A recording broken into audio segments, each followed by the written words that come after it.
Welcome to another Photoshop tutorial by photoshopeducation.blogspot.com. Today we have a special edition for YouTube only. What makes it special? Well, it's going to be a scaled down version of what we have posted on our site before. All of these subjects can be located on photoshopeducation.blogspot.com, and you can get the full details, full features, and we don't try to rush through it. On these tutorials, we're going to be rushing through it because we have a 10-minute limit for YouTube. Hope you enjoy the tutorial. Good luck. Today we'll be talking about the work area. The work area in Photoshop after you double left click the icon on your desktop or left click the Photoshop in the start menu if you're using a PC, you'll see a similar screen. Now we're currently using Photoshop CS4 extended, but yours should look very similar. And the whole purpose of this tutorial is to get your feet wet on where are certain areas within Photoshop and some of the terminology. It's not one tutorial that shows you everything. That's the reason why we've created multiple tutorials at photoshopeducation.blogspot.com. But today, let's go over the work area. When you load it, you'll see this gray screen. Normally, that gray area is going to be your canvas, and we'll get into canvases in the next tutorial. The left side, traditionally, is your toolbox. Now, this is your primary tools that you're going to be using. And you can have it, yours might look like this, where it's a single column. If you left click this arrow here, it toggles between a 1 column and a 2 column. For now, we'll leave it as a 2 column. At the top, you'll notice menus, file menu, edit menu, and we'll get into that in a second. Over on the right hand side, we'll actually show you and we'll get into a little bit later, these are palettes. Palettes are floating windows that allows you to do quick functions, quick features within Photoshop. Instead of going into a menu, you can do it right from a window.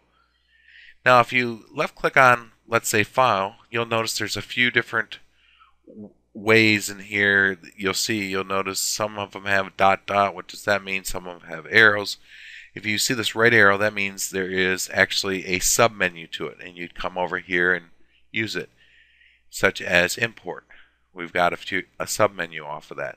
A dot dot dot tells you that when you open this, it's actually going to open a dialog box. It's not going to use that command. It's going to ask you a few more questions about that feature or that tool.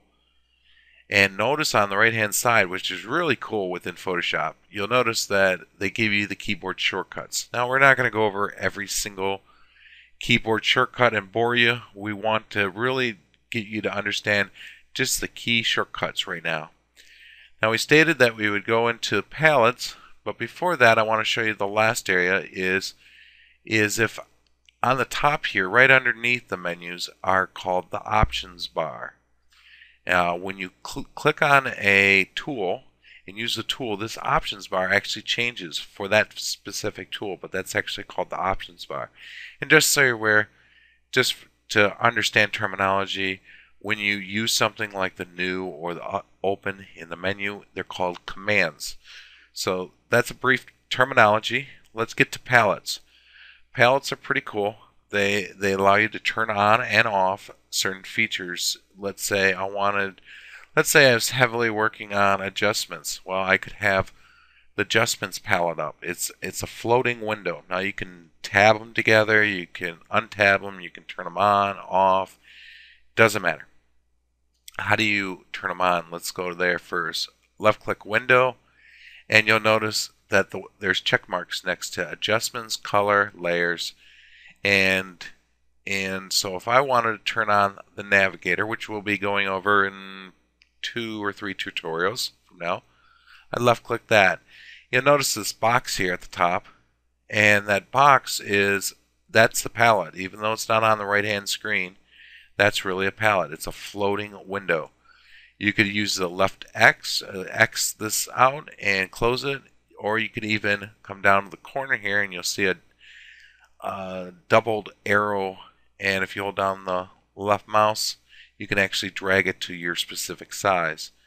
You could actually come in here and put it in the tab if you want, or you could, see if I can do this, create a new section just for, we'll say, the navigator.